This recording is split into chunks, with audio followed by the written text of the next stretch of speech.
Halo semuanya, apa kabar? Semoga saat ini Anda semua berada dalam keadaan sehat dan tetap semangat untuk mengikuti kegiatan pembelajaran. Berjumpa kembali dalam pelajaran Pendidikan Agama Katolik dan Budi Pekerti kelas 9. Nah, kali ini kita akan belajar dengan tema Keluhuran Martabat Manusia.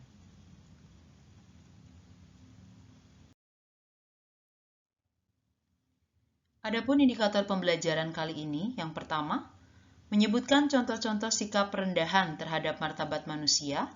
Yang kedua, menjelaskan bahwa setiap manusia yang meluhurkan martabat diri dan sesamanya berarti meluhurkan Allah. Yang ketiga, memahami isi pesan Gaudium et Spes artikel 12 tentang keluhuran martabat manusia. Yang keempat, menerangkan sikap-sikap Yesus yang senantiasa berjuang menjunjung tinggi martabat manusia.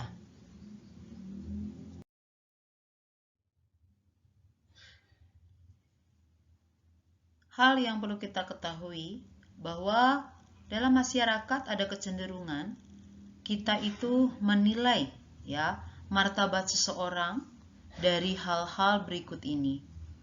Yang pertama adalah harta ya. Ada sebagian masyarakat menilai seseorang dari kekayaan. Yang kedua, ada juga sebagian masyarakat yang menghargai seseorang dari kedudukan atau jabatan yang dimilikinya. Dan yang ketiga, sebagian lagi berpandangan bahwa seseorang itu bermartabat dilihat dari penampilannya.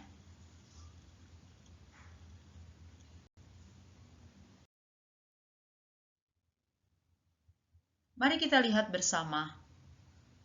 Mungkin ada hal-hal yang terjadi di sekitar kita yang menunjukkan perilaku yang merendahkan martabat manusia. Seperti diantaranya adalah di kalangan anak sekolah bertindak semena-mena terhadap teman di sekolah karena tidak menuruti keinginan kita. Kemudian merasa diri paling hebat dan menganggap orang lain lebih rendah, tidak berarti atau tidak berharga.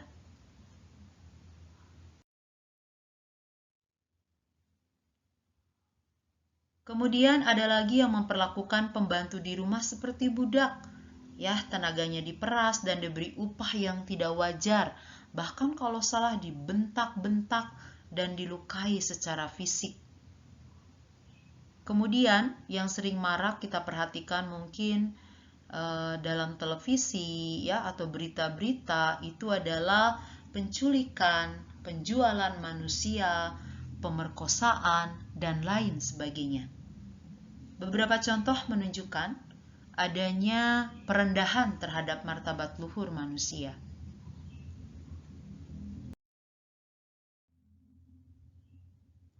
Perlu kita ketahui bahwa setiap manusia yang meluhurkan martabat diri dan sesamanya berarti meluhurkan Allah.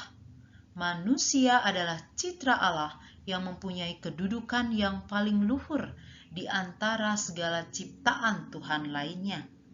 Jadi ketika kita meluhurkan martabat diri dan sesama kita, berarti kita itu adalah meluhurkan Allah. Karena kita adalah citra Allah yang memiliki kedudukan yang luhur dibanding ciptaan Allah yang lain.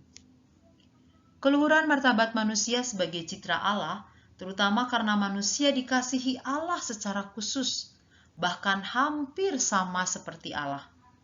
Maka setiap orang yang meluhurkan martabat dirinya dan sesamanya sama artinya dengan meluhurkan Allah sendiri sebagai penciptanya, seperti yang diungkapkan di atas tadi.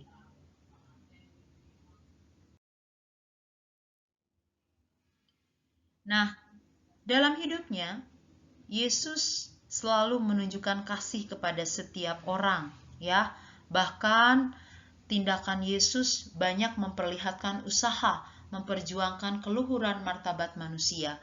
Di antaranya adalah perlu kita ketahui bahwa Yesus memilih para rasulnya dari kalangan orang-orang pinggiran, Di antaranya adalah para nelayan dan orang berdosa seperti pemungut cukai, Ini menunjukkan bagaimana Yesus menghargai martabat manusia. yang menjadi murid Yesus itu yang dipilih ya, terlebih rasulnya itu berasal dari orang-orang pinggiran yang sederhana, diantaranya adalah nelayan dan orang berdosa. Kemudian tindakan Yesus yang meluhurkan martabat manusia yang lain adalah bagaimana Yesus menghargai persembahan dari seorang janda miskin, ya.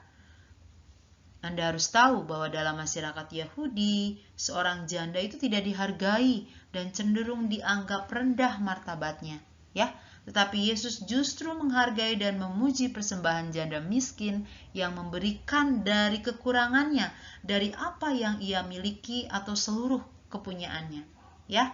Jadi Yesus menghargai persembahan janda miskin, ya. Dia memuji karena janda miskin itu memberi persembahan dari apa yang ia miliki, ya, seluruh miliknya.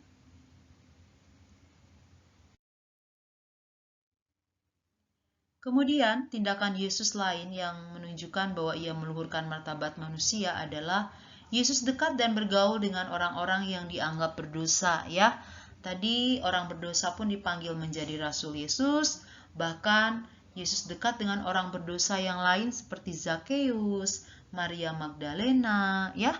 Dan Anda harus tahu bahwa bagi masyarakat Yahudi itu para pendosa itu harus dikucilkan. Mereka dianggap tidak layak hidup berada di tengah masyarakat, ya. Tetapi Yesus mau merangkul mereka semua dengan penuh kasih. Ini menunjukkan bahwa Yesus menghargai martabat manusia.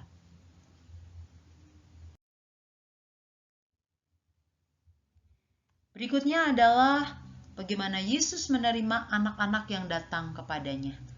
Ketika para murid mencaci maki para orang tua yang membawa anak-anak untuk memohon berkat kepada Yesus, justru Yesus malah bersikap sebaliknya.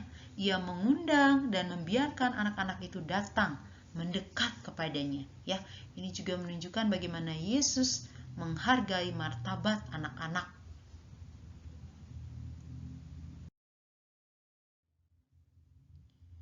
Nah, sekarang mari kita lihat dokumen gereja Gaudium et Spes artikel 12, ya. Keluhuran manusia tidak hanya karena dibekali akal budi, kebebasan dan hati nurani saja, tetapi segala sesuatu di dunia ini diarahkan kepada manusia sebagai pusat dan puncaknya, ya. Jadi segala tujuan hidup kita, apapun yang kita lakukan, sebenarnya harus mengarahkan kita kepada keluhuran martabat manusia, ya. Tujuan yang baik juga harus dilakukan dengan cara yang baik, termasuk bagaimana bersikap atau memperlakukan orang lain yang terlibat dalam hal-hal yang menjadi tujuan yang akan kita lakukan.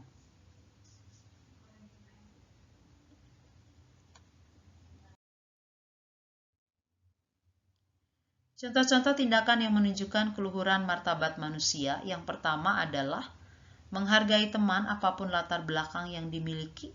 Yang kedua itu rendah hati. Yang ketiga, memberikan pujian bagi teman yang memperoleh keberhasilan dalam suatu hal.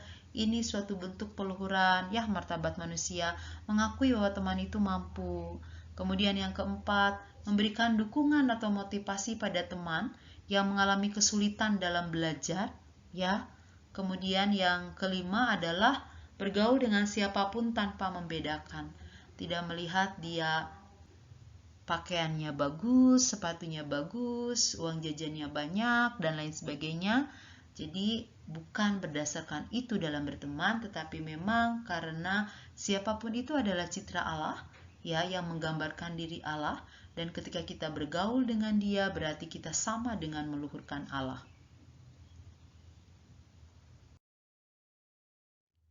Marilah sekarang refleksi bersama. Sejak awal mula manusia memiliki martabat yang luhur.